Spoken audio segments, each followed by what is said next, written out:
بسم الله الرحمن الرحيم يا أيها الذين آمنوا صلوا عليه وسلموا تسليما اللهم صل على سيدنا ونبينا شفيعنا وحبيبنا ومولانا محمد صلى الله عليه وعلى آله وأصحابه وبارك وسلم اللهم صل على سيدنا ونبينا شفيعنا وحبيبنا ومولانا محمد صلى الله عليه وعلى آله وأصحابه وبارك وسلم اللهم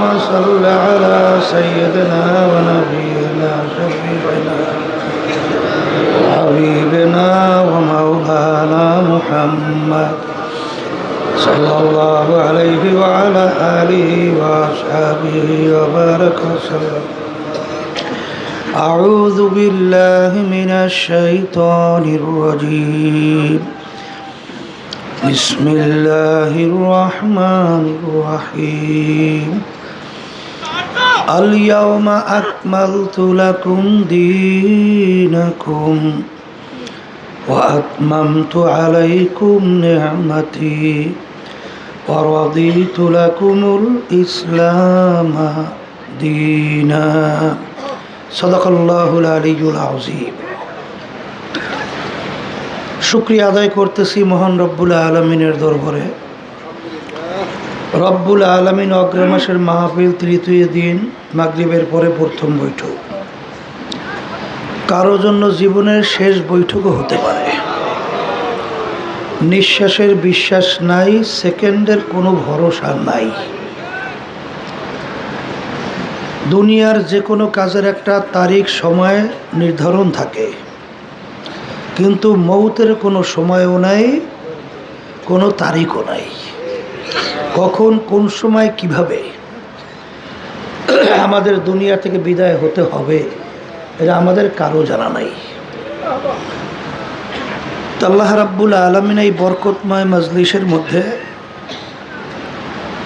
বেহেশতের বাগানের মধ্যে বসার, দিনই আলোচনা করার, শোনার আল্লাহ তৌফিক দান করছেন। শুকরিয়া তার সবাই বলি আলহামদুলিল্লাহ।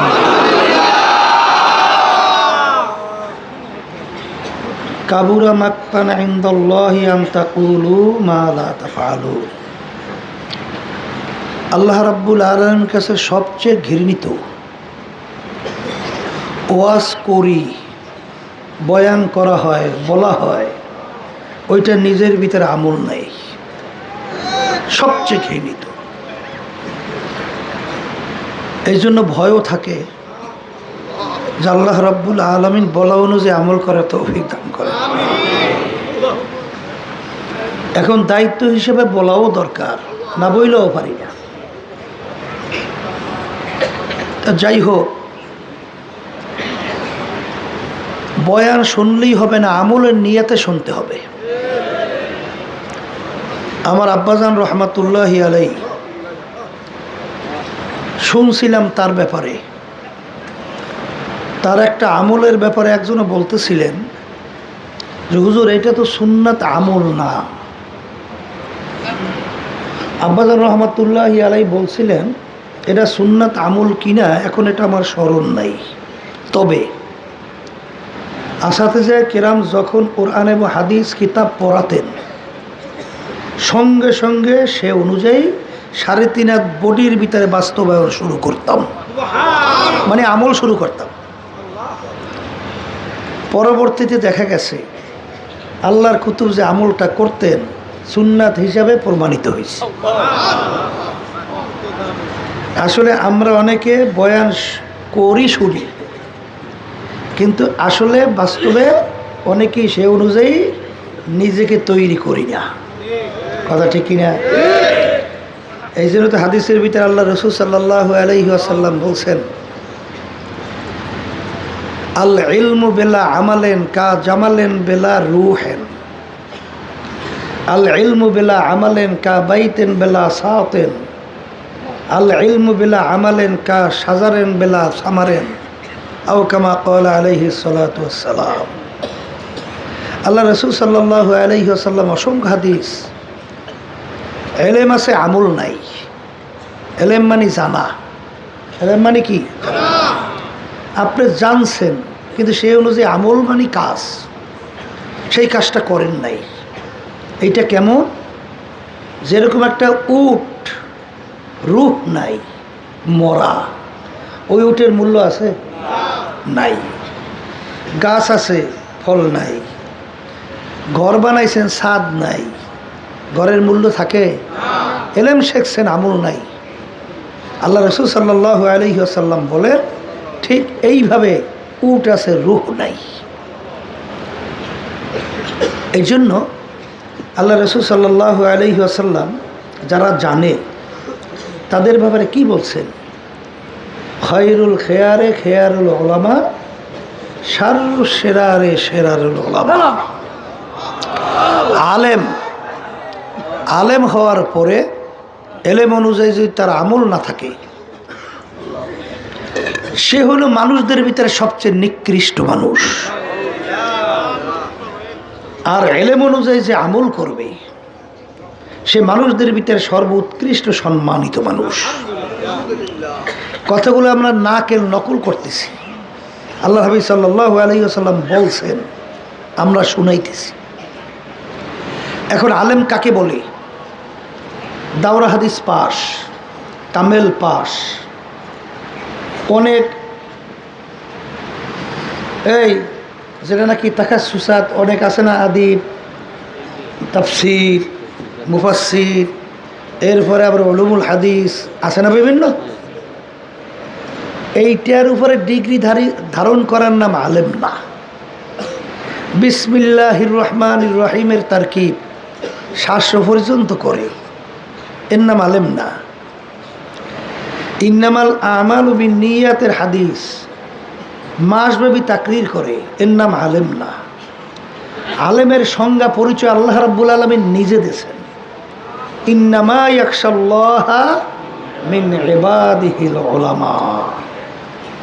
আলেম বলা হয় তাকে যার ভিতরে আল্লাহর ভয় পয়দা হবে। তা যার ভিতরে আল্লাহর ভয় আছে সে হলো প্রকৃত আলেম। আর যার ভিতরে এলেম আছে, জানে আল্লাহর ভয় নাই, সে প্রকৃত আলেম না। শাইখুল হাদিস, বড় মুফতি মুহাদ্দিস, বড় পীর আলেম, এদের সবাই কিন্তু পদাঙ্ক অনুসরণ করা যাবে না। যাদের ভিতরে দেখবেন আল্লাহর ভয় পয়দা হয়েছে, কাজে কর্মে মিল আছে, আমলের সাথে এলেমের সাথে মিল আছে, তাদের কথার উপরে পদাঙ্ক অনুসরণ, তাদের কথা অনুযায়ী চলবো। কথা ঠিক না? শোনেন, বর্তমানে তো অনেকে দল করে, যদি সেই দলের নেতারা কোরআন হাদিসের বাহিরেও কোনো কথা বলে, তারপরেও সেই দল করে তো করে, ছাড়েই না। আমার আব্বাজান কি বলতেন, চরমনাইতে যারা আসছেন, যতক্ষণ পর্যন্ত আমি আপনাদেরকে কোরআন এবং হাদিস অনুযায়ী পথ দেখাবো, আমল করতে বলবো, ততক্ষণ আপনারা সেই পথে চলবেন, আমার কথা অনুযায়ী আপনারা আমল করবেন।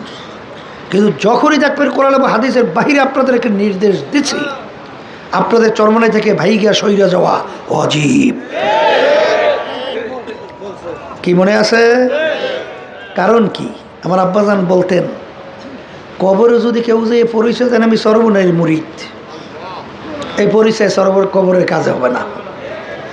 আর কবরে যে 3টে প্রশ্ন, মান রব্বুকা ওমান নাবিয়্যুকা, এই 3 প্রশ্নের ভিতরে কোথায় কিন্তু নেই তুমি চরমনাই কিনা, তুমি সারসিনার কিনা, তুমি জয়পুরের কিনা, তুমি ফুরফুরার কিনা, তারপর আরো আউট, তুমি বিএনপি, আওয়ামী লীগ, ওই বিভিন্ন এইসব প্রশ্ন কবরে আছে।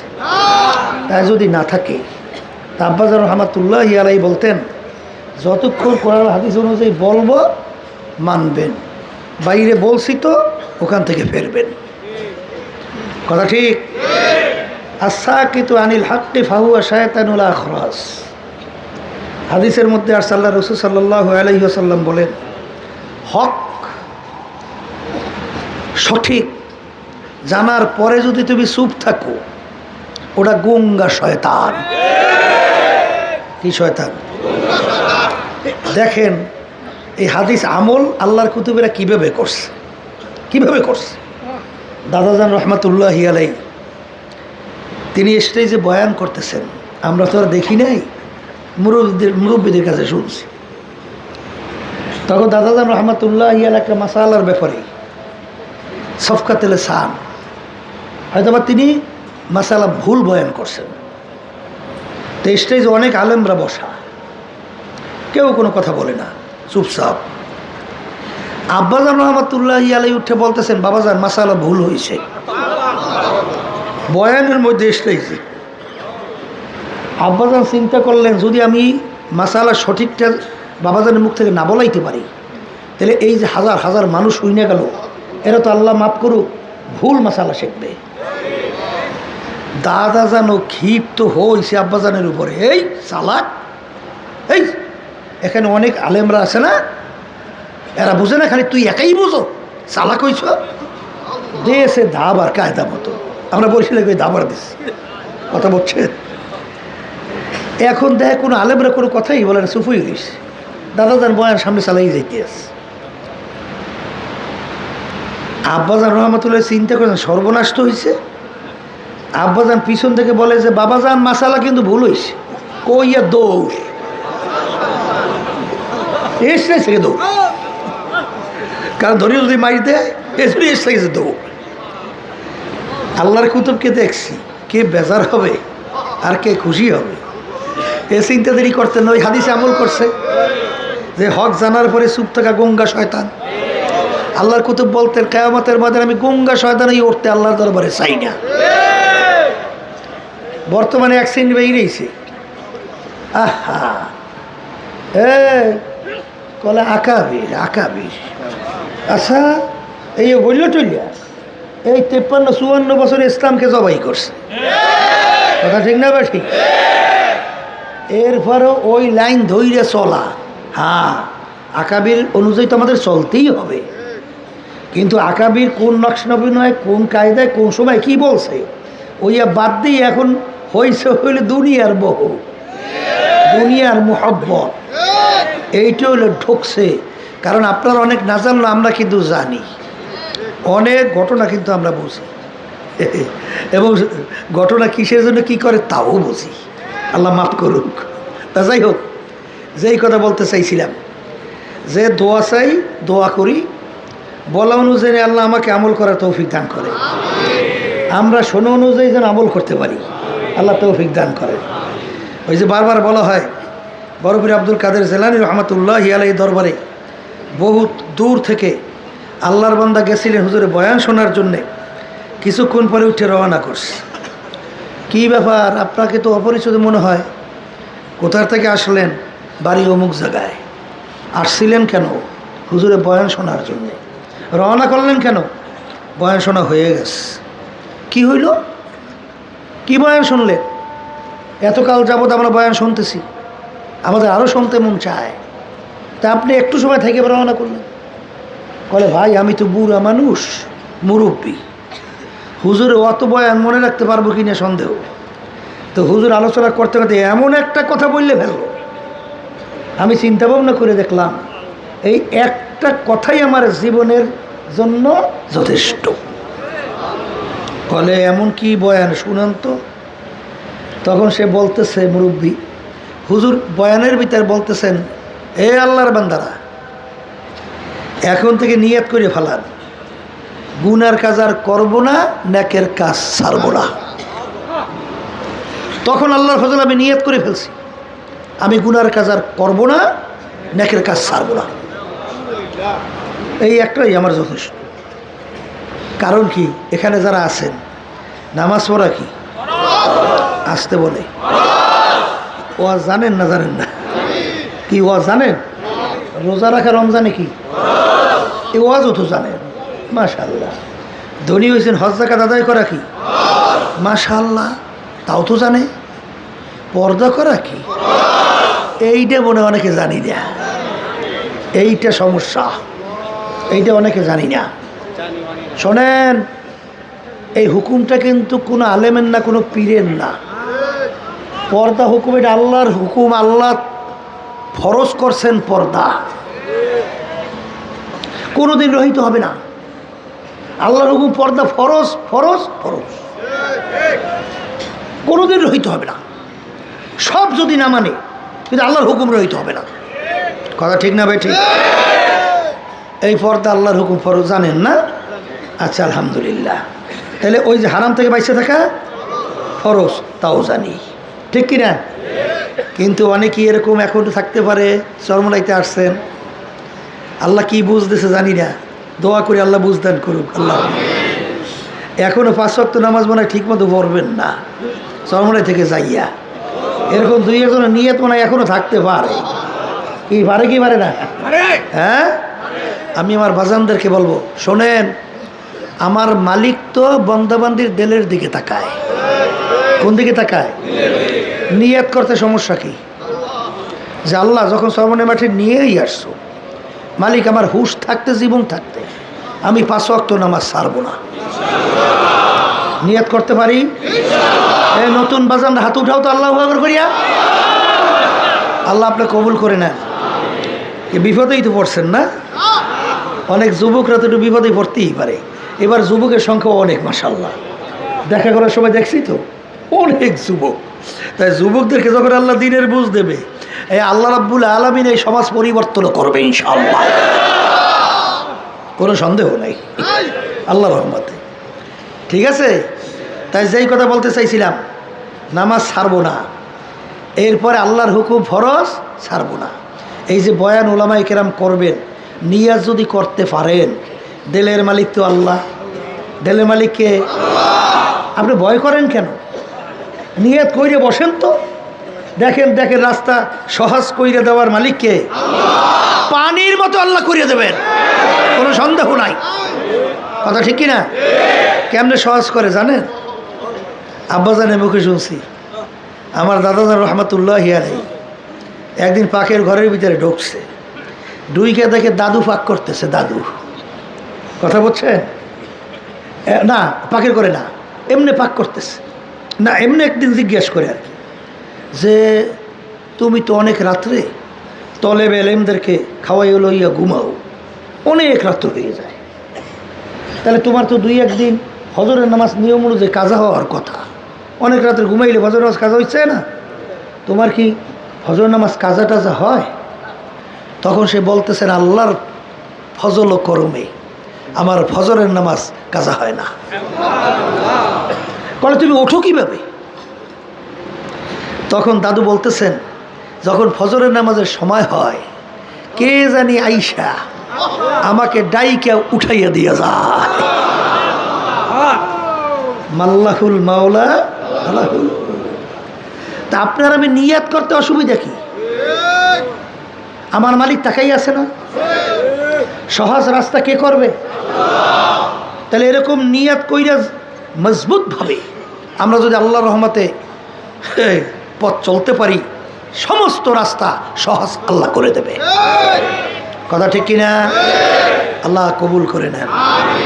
শোনেন, কথা মানলে এখন তো অনেক দেখা যায় চরমনের, আল্লাহ মাফ করুক, 2-1 জন, বেশি না, লক্ষের ভিতরে 2-1 জন, হিসাবের মধ্যেই না।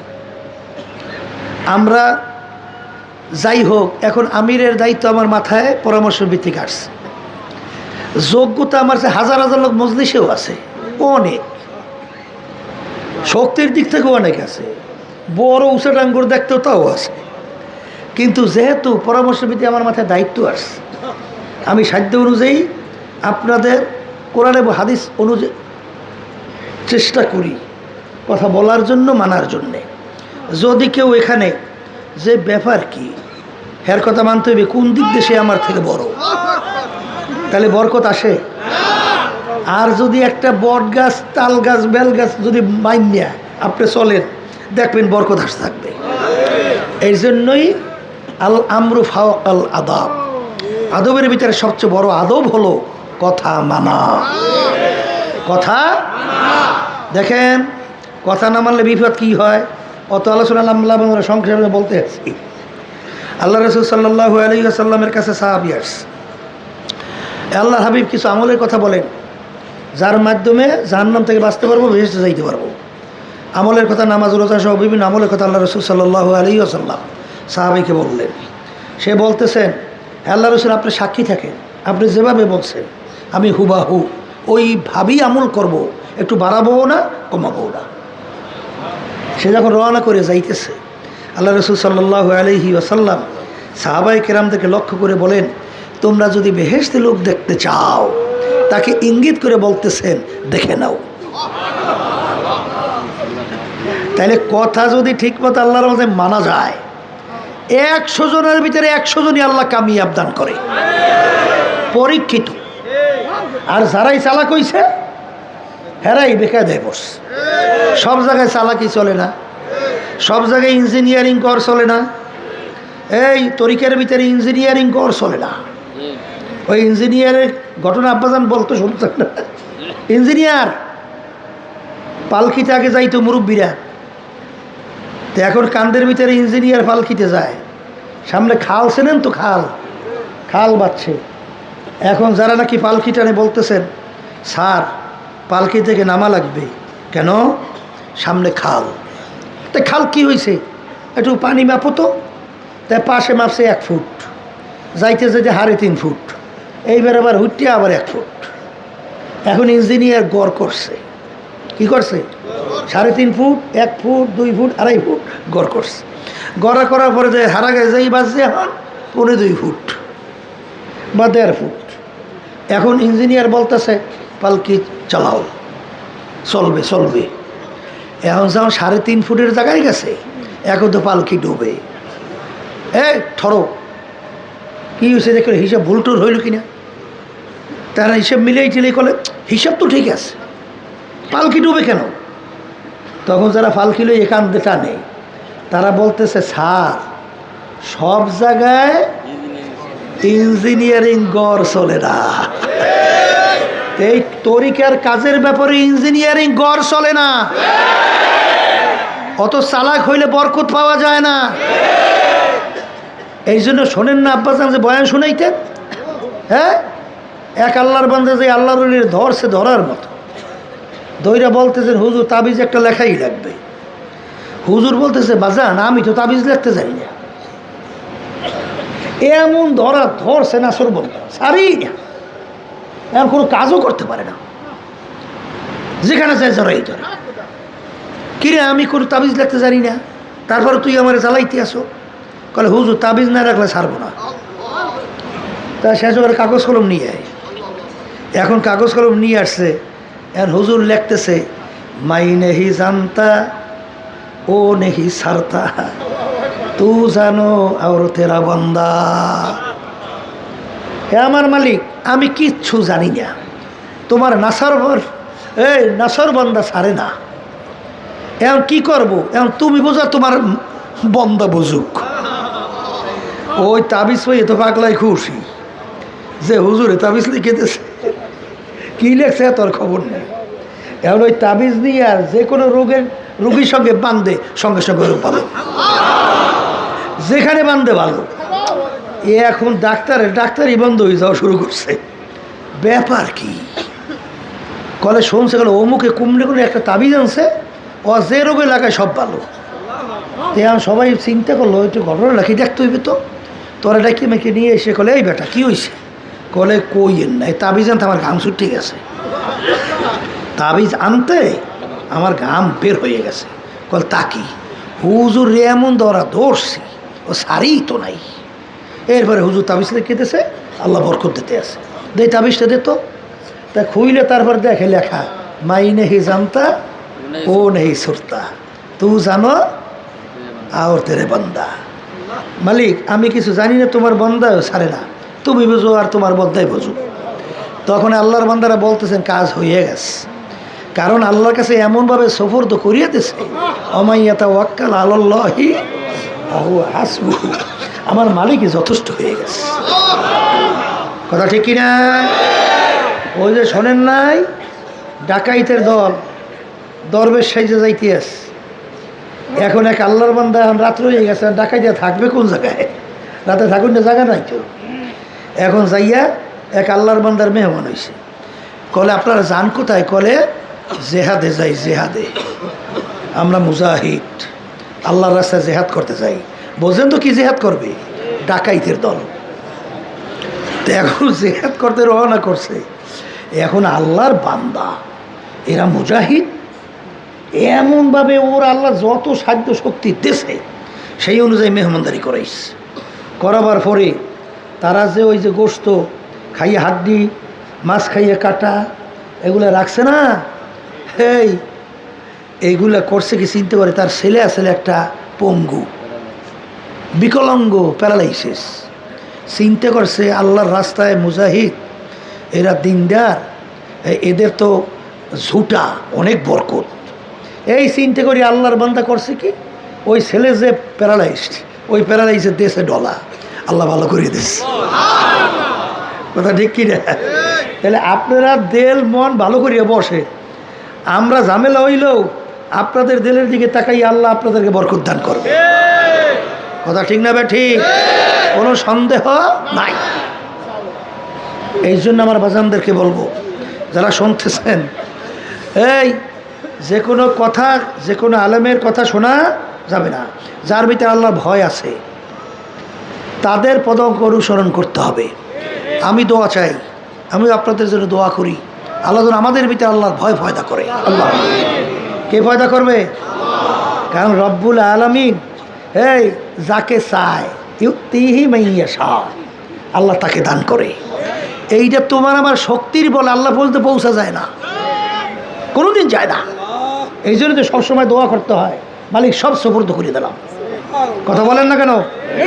এবার দেখাও গেছে যারা সফরদার মতো সফর করতে পারছে তাদেরকে আল্লাহ রাব্বুল আলামিন সেইভাবে রাস্তাও তৈরি করে দিয়েছে। সব জায়গায় চালাকি চলে না, ইঞ্জিনিয়ারিং ঘর চলে না। এই তরিকা মকবুলিয়াতের তরিকা, আল্লাহ কবুল করছেন। লক্ষ লক্ষ মানুষ এই তরিকার সাথে জড়াইয়া দিনদার হয়ে গেছে। আল্লাহর অলিদের, আল্লাহর খাস বন্দাদের পানি এই জমিনের ভিতরে আসে না? সেইভাবে নিয়ত করিয়া বসেন, দেখবেন আল্লাহ রাব্বুল আলামিন কীভাবে বরকত দেবে টের হইবেন না। কথা ঠিক কিনা? তা যাই হোক, যেই কথা বলতে চাইছিলাম, দিন পরিপূর্ণ কি নিয়ে বাড়ি যাইবেন? দিন কি পরিপূর্ণ, দিনের ভিতরে বাড়তি কমতে আর কোনো দিন নাই। এখন দিন বলতে আবার অনেকে কি বুঝছেন, ওই যে সূর্য ওঠার পর দিন সেই দিন না। এই দিন কাকে বলে? হাদিসে জিবরিল সবসময় খেয়াল রাখেন, আল্লাহ রাসূল সাল্লাল্লাহু আলাইহি ওয়াসাল্লাম বসা, সাহাবাই কেরামরা ওই মজলিসে বসা, ওমর ফারুক রাদিয়াল্লাহু তাআলা ওই মজলিসে ছিলেন। একজন ব্যক্তি আসলেন, সাহাবাই কেরামরা বলতেছেন, ব্যক্তিকে আমরা কেউ চিনি না, এই ব্যক্তি মদিনা শরীফের লোক না, মদিনা শরীফের লোক না, ব্যক্তি মুসাফিরও না। কারণ মুসাফিরের তার সঙ্গে কিন্তু আলামত চিহ্ন থাকে না, কিন্তু এরকম কোনো চিহ্ন আলামতও নাই। ব্যক্তি আসলো সরাসরি যাইয়া আল্লাহ রাসূল সাল্লাল্লাহু আলাইহি ওয়াসাল্লামের হাঁটু মুবারকের সঙ্গে হাঁটু মুবারক মিশাইয়ে বসছে। কিন্তু বহু সাহাবায়ে কেরাম ওই মজলিসে উপস্থিত। হাদিস সহিহ না গায়রে সহিহ? এসব মুহাদ্দিসরা বসা, কোনো সন্দেহের কোনো অবকাশ আছে? অনেক সাহাবায়ে কেরাম মজলিসে উপস্থিত, ওমর রাদিয়াল্লাহু তাআলা তিনি উপস্থিত। আচ্ছা, এখন সাহাবায়ে কেরাম কিছু বলেন না, যেহেতু আল্লাহ রাসূল সাল্লাল্লাহু আলাইহি ওয়াসাল্লাম কিছু বলেন নাই, এই জন্য কিছু বলেন না। ব্যক্তি যেই আল্লাহর হাবিবের সঙ্গে হাঁটু মুড়ে মিশাইয়ে বসছে, অন্য রাওয়াতের ভিতরে আসছে আল্লাহর হাবিবের দুই হাঁটুর ভিতরে হাত রাখছে। সাহাবায়ে কেরাম তাকাই তাকাই দেখতেছে, এত বড় সাহস, আল্লাহর হাবিবের হাঁটুর উপর হাত রাখছে, মিশাই হাঁটুর সঙ্গে বসছে, কে সে? সবাই আশ্চর্য হয়ে গেছে। কিন্তু সবচেয়ে বড় আদবওয়ালা ছিলেন সাহাবায়ে কেরাম। কথা বলেন না কেন? এখন আল্লাহ রাসূল সাল্লাল্লাহু আলাইহি ওয়াসাল্লাম যেহেতু কিছু বলেন না, তারাও তো কিছু বলে না। এখন আগন্তুক ব্যক্তি আইসা আল্লাহ রাসূল সাল্লাল্লাহু আলাইহি ওয়াসাল্লাম তিনটা প্রশ্ন করছে। কয়টা? এই মুখস্থ করেন। কয়টা? প্রথম নম্বর প্রশ্ন, মাল ঈমান, ইয়া রাসূলুল্লাহ সাল্লাল্লাহু আলাইহি ওয়াসাল্লাম। আল্লাহ রাসূল সাল্লাল্লাহু আলাইহি ওয়াসাল্লাম ঈমান কাকে বলে? আল্লাহ রাসূল সাল্লাল্লাহু আলাইহি ওয়াসাল্লাম ঈমানের সংজ্ঞা দিলেন। এক আল্লাহর হয়ে ঈমান আনা, এই আশহাদু আল্লা ইলাহা ইল্লাল্লাহ ওয়া আশহাদু আন্না মুহাম্মাদান আবদুহু ওয়া রাসূলুহু, এরকম খাইরি ওয়া শাররি মিনাল্লাহি তাআলা, লা ইলাহা ইল্লাল্লাহ মুহাম্মাদুর রাসূলুল্লাহ, এই ঈমান যাকে বলা হয়। শোনার পরেই প্রশ্নকারী উত্তর দেয়, সাদাকতা ইয়া রাসূলুল্লাহ, হে আল্লাহ রাসূল আপনি ঠিকই বলছেন। এখন সাহাবায়ে কেরাম আরও আশ্চর্য হয়ে গেছে। প্রশ্নকারী প্রশ্ন করে না জানলে জানার জন্যে, কিন্তু প্রশ্নকারী প্রশ্ন করার পরে উত্তর দেওয়ার পরে সে বলছেন ঠিকই বলছেন। এর অর্থ কি? আগে থেকেই প্রশ্নকারী উত্তর জানে। সাহাবায়ে কেরাম আরও আশ্চর্য। 2 নম্বর প্রশ্ন, মাল ইসলাম ইয়া রাসূলুল্লাহ, হে আল্লাহ রাসূল ইসলাম কাকে বলে? এই সমস্ত আমলের কথা বললেন। কি কথা? এই যে নামাজ রোজা সহ বিভিন্ন আমলের কথা। আল্লাহ রাসূল ঠিকই বলছেন। 3 নম্বর প্রশ্ন, মাল ইহসান ইয়া রাসূলুল্লাহ, হে আল্লাহ রাসূল ইহসান কাকে বলে? আল্লাহ রাসূল সাল্লাল্লাহু আলাইহি ওয়াসাল্লাম বলেন, আনতা আবুদাল্লাহা কাআন্নাকা তারাহু ফা ইন লাম তাকুন তারাহু ফা ইন্নাহু ইয়ারাক। এমনভাবে তোমরা আল্লাহর ইবাদত করো মনে হয় যেন তোমরা আল্লাহকে দেখতেছো। ওই অবস্থা ভিতরে তৈরি না হইলে খেয়াল করে আল্লাহ তো আমাকে দেখে, আল্লাহ তার অন্ধ না। কথা ঠিক না? আব্বাজান বলতেন যে আসাতে যে কেরাম মুহাদ্দিসিনে কেরাম যখন এই হাদিস পড়াতেন তখন বলতেন অন্ধের সঙ্গে উদাহরণ দিয়া, অন্ধ আসামি আর চক্ষুওয়ালা আসামি। যখন চক্ষুওয়ালা আসামি জজের সামনে দাঁড় হয়, আদব সহকারে দাঁড় হয় না গলা টান সিনা টান, আদব সহকারে জড়সড় হইয়া সম্মান। আর যখন অন্ধ আসামি যখন জজের সামনে দাঁড় হয়, কি সিনিয়র টান না আদব? ক্যা ওই অন্ধ কি জজকে দেখে?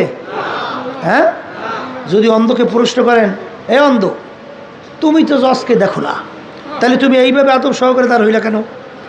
তখন অন্ধ কি উত্তর দেয়, যদিও নাকি আমি জজকে দেখি না, আমার জজ তো আর অন্ধ না, আমার জজ তো আমাকে দেখে, এই জন্য আমি আদব সহকারে দাঁড় হইছি।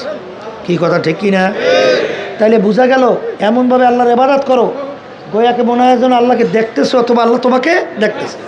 এই 2 অবস্থার বাহিরে কোনো ইবাদত কবুল হবে না। কোনো ইবাদত, নামাজও কবুল হবে না, রোজাও কবুল হবে না, দান সদকাও কবুল হবে না, হজও কবুল হবে না, জিকির আজকারও কবুল হবে না, কোনো নেক কাজ আপনারা যেটা মনে করেন কোনোটা কবুল হবে না। অবস্থা কয়টা? বলেন, মুখস্থ করেন, আবার মুখস্থ করেন, বলেন 2টা। হয়তোবা আল্লাহকে দেখতেছি অথবা আল্লাহ আমাকে দেখতেছি। এখন ইবাদত তো করি ঠিক, কিরা দেখে? হ্যাঁ, অনেক কিন্তু দেখা যায় যখন নাকি বাহিরে চলাফেরা করে তখন আমল আখলাক খারাপ, লেনদেন খারাপ, বিভিন্ন ধরনের সমস্যা। কথা বলছেন? আর যখন মজলিসের মধ্যে থাকে তখন একটু দেখায়, একটু সিনেমাটা লাড়া দেয়, আবার একটু সিল্লেই ওঠে, একটু দরবেশি দেখায়। আর যখন গোপনে কেউ দেখে না তখন ও শয়তানের 61 হয়। আছে না নাই? কারণ তখন তো আল্লাহকে দেখে না, না দেখে? হ্যাঁ, তাইলে ওর ইবাদত এবং এই দরবেশি কার জন্য হয়েছে? আল্লাযীনা হুম ইউরাউন ওয়া ইয়ামনাউনাল মাউন ফাওয়াইলুল লিল মুসাল্লিন, নামাজের জন্য জাহান্নাম। আল্লাযীনা হুম ইউরাউন ওয়া ইয়ামনাউনাল মাউন, অন্যকে দেখাবার জন্যে যারা ইবাদত করে, দরবেশি করে, ওই নামাজই তাকে জাহান্নামে নিয়ে যাবে। এই জন্য ইবাদত অবস্থা করে থাকবে, আল্লাহকে দেখতেছে তো আল্লাহ আমাকে দেখতেছে, আল্লাহ কবুল করে না। আর এই খেয়াল পয়দা করার জন্যই আল্লাহর জিকির বেশি বেশি করা লাগে। এই খেয়াল পয়দা করার জন্য এই তরিকার 5 ঔষধ। কথা ঠিক কিনা? দেখেন না আপনি, এই ঔষধ তয় করে দেখেন। আমার আব্বাজান দাদাজান বলতেন, দাদাজান তো চ্যালেঞ্জ করে বলতেন যে তোমরা নিয়ম অনুযায়ী একটু এই তরিকার সবক আদায় করো তো, যদি পরিবর্তন না আসে আমাদেরকে গালি দিও। কিন্তু আসমান আল্লাহর কুতুবদের কেউ গালি দিতে পারে নাই। আপনি চেষ্টা করবেন না, আর শুয়ে শুয়ে আপনি মিষ্টি পাইবেন, একটা অযৌক্তিক কথা না মেয়া।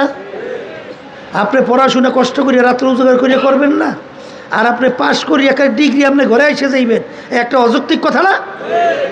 চেষ্টা করলে তো ফল পাওয়ার আশা করা যায়। তাহলে দিন কি পাইলাম বলেন? ঈমান, ইসলাম, ইহসান। যখন প্রশ্নকারী চলে গেল তখন আল্লাহ রাসূল সাল্লাল্লাহু আলাইহি ওয়াসাল্লাম বলেন সাহাবায়ে কেরামদেরকে, ব্যক্তিকে তোমরা কেউ চেনছো? কি প্রশ্ন? কি বলো না? ব্যক্তিকে তোমরা কেউ চেনছো? সাহাবায়ে কেরাম বলছে, হুজুর আমরা চিনি নেই। তখন আল্লাহ রাসূল সাল্লাল্লাহু আলাইহি ওয়াসাল্লাম বলেন, জিবরাইলু আতাকুম লিয়ুআল্লিমাকুম দীনাকুম। সবাই বলেন সুবহানাল্লাহ। আল্লাহ রাসূল সাল্লাল্লাহু আলাইহি ওয়াসাল্লাম বলেন, জিবরাইল আমিন আসছে। কে আসছে? তোমাদেরকে দ্বীন শিক্ষা দেওয়ার জন্যে। তাহলে কয় জিনিসের নাম দ্বীন? বলেন ঈমান, ইসলাম, ইহসান। তাইলে এখন আমার বাজানদেরকে বলি, উদখুলু ফিস-সিলমি কাফা, আল ইয়াওমা আকমালতু লাকুম দীনাকুম ওয়া আতমামতু আলাইকুম নি'মাতি ওয়া রাদিতু লাকুমুল ইসলাম আর দীনা। দিন পরিপূর্ণ, বাড়তি কমতি আর হবে? আছে। এখন আল্লাহ রাসূল সাল্লাল্লাহু আলাইহি ওয়াসাল্লাম কি বলেন? উদখুলু ফিস-সিলমি কাফা, দিনে পুরা ঢোকো। সুবহানাল্লাহ। আল্লাহর শুধু বাংলা বাংলা খুব বাংলা কথা বলতেন মালিক, চিন্তা করলে তো কামিয়াব। আব্বাজান বলতেন এখন ইসলাম দিন হয়ে গেছে অন্ধের হাতি দেখা। কার হাতি দেখা? বলে তাকামুন। এই জানেন তো, আবার বলছি, কেন বলছি? ইমান বাড়ে, আলোচনার মাধ্যমে কি হয়? তাজা হয়, পোক্ত হয়, বাইরে যায়। চাইর অন্ধ গেছে হাতি দেখতে, অন্ধে হাতিকে চোখ দিয়ে দেখে? হাত দিয়ে তোগাই বোগাই হাতি দেখে। শক্ত আসি। এখন কেউ পাইছে সুর, পা, শরীর, কান, এই চারি জিনিস মিললেই তো হাতি। এখন যে সুর পাইছে, মন্তব্য কি? লম্বা কাশির মতো মোটা। পা পাইছে খাম্বার মতো মোটা, কান পাইছে কুলার মতো চ্যাপটা, শরীর পাইছে ঘরের মতো। চাইর অন্ধে একাত্রিত হয়েছে, কি রে হাতি দেখতে গেলাম, কেমন দেখলি? আর এক অন্ধ বলে হাতি তো দেখলাম লম্বা কাশির মতো মোটা। আর একজন বলে কিছুই দেখো নাই, হাতি তো খাম্বার মতো মোটা, যে পা দেখছে। আর একজন কিছুই দেখো নাই, হাতি তো কুলার মতো চ্যাপটা, যে কান দেখছে। কিছুই দেখো নাই, হাতি তো ঘরের মতো, যে নাকি শরীর দেখছে। ঝগড়া বাজছে না বাজে নাই? চোখ খোলে ব্যক্তি ফাঁস দিয়ে যায়। এই তোদের হইল কি, ঝগড়া করস কা? কলে ঝগড়া করি, আমি দেখলাম হাতি এরকম, ও বলে এরকম, ও বলে এরকম। চোখ খোলে ব্যক্তি বিষয়টা বুঝতে পারছে। ওরা তো চক্ষু দিয়ে হাতি দেখে নাই, ওরা তো দেখছে হাত দিয়া। তাহলে যে যেভাবে দেখছে মন্তব্য সেভাবে। তখন বলতে চাই তোরা ঝগড়া করিস না, পূর্ণ হাতি কেউ দেখো নাই। ওই চাইরু জিনিস মিললে তার নাম হাতি। কথা ঠিক কিনা? তাই বর্তমানে দিন হইছে, ইসলাম হইছে অন্ধের হাতি দেখা। এই ইসলামের মৌলিক 4টে কাজ নিয়ে আল্লাহ রসুল আসছেন। কয়টা কাজ? মুখস্থ করেন, বেশি পড়ে থাকবেন, বলেন কয়টা? 1 নম্বরে বলেন দাওয়াত, 2 নম্বর তালিম, 3 নম্বরে তাজকিয়া নফস, 4 নম্বর জিহাদ। আল্লাহর আমাদের চাইরোটা সর্বনাই আছে। অনেকে বলে সর্বনাই যে দাওয়াত নাই। তা আপনারা আইছেন কেমনে? হাওয়ায় আইছেন না দাওয়াতের মাধ্যমে আইছেন? তাহলে দাওয়াত আছে, তালিম আছে।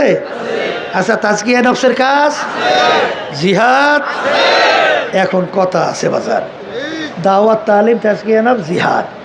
আল্লাহর কুতুব ফজলুল রহমাতুল্লাহি আলাইহি শোনেন, তিনি বলতেন বাজান আমার ভিতরে দিনের কোনো অংশ যদি কমতি থাকে তোমরা আল্লাহ আমাকে ধরাইয়ে দেবা।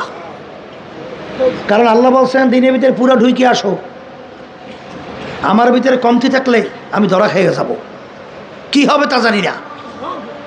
এই জন্যই তো আল্লাহর কুতুব রহমাতুল্লাহি আলাইহি তিনি দাওয়াতের ব্যাপারে পাগলের মতো সারা দেশ ঘুরতেন, ঘুরতো না? তালিমের ব্যাপারে 88,000 কোরআনুল কারীমের প্রতিষ্ঠান খোলার জন্য ঘোষণা দিয়া মুরব্বীরা যারা বয়স্ক তাদের জন্য আবার একটা ট্রেনিং কোর্স পদ্ধতি করছে 15 দিনে তাদের কেরাত সহির জন্য, জরুরি মাসালা শেখার জন্য। অনেক চরমনাই মুজাহিদ এখনও শোনা যায়, অনেক বয়স হয়ে গেছে, এখন পর্যন্ত কেরাত সহি হয় নাই।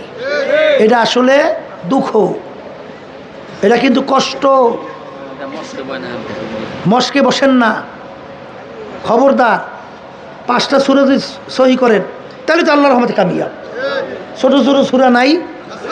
এই কুল হুয়াল্লাহ সূরা, ফালাক, সূরা নাস, ইন্না আতাইনা, ওয়াল আসরি, ইন্নাল ইনসানা লাফি খুস, আছে না নাই? সূরা ফাতিহা সহ 4টে সূরা আপনি সহি করতে পারেন, আজীবন ঘুরে ঘুরে নামাজ পড়বেন, আল্লাহর রহমতে নামাজ সহি। কিন্তু দিনের তো একটা টান থাকা লাগবে, দরদ থাকা লাগবে। এইটাকে যদি আপনি বেহুদা মনে করেন, ফজলা মনে করেন, অতিরিক্ত মনে করেন, তাহলে তো এটা আয়াত্তে আসবে না। কথা ঠিক কিনা? অনেকে কিন্তু দুনিয়ার কাজের গুরুত্ব বেশি দেয়, আখেরাতের কাজের ব্যাপারে গুরুত্ব কম, এইটাকে মনে করে অতিরিক্ত। এই জন্য আমার দাদাজান বলতেন, আব্বাজানের মুখে শুনছি, প্রথম সূরা বেহেশতে যাবা নাকি যদি জাহান্নামে আগুনে ভোগবা, বুঝবা কেমনে? কাজ দুইটা সামনে আসছে, আখেরাত এবং দুনিয়া।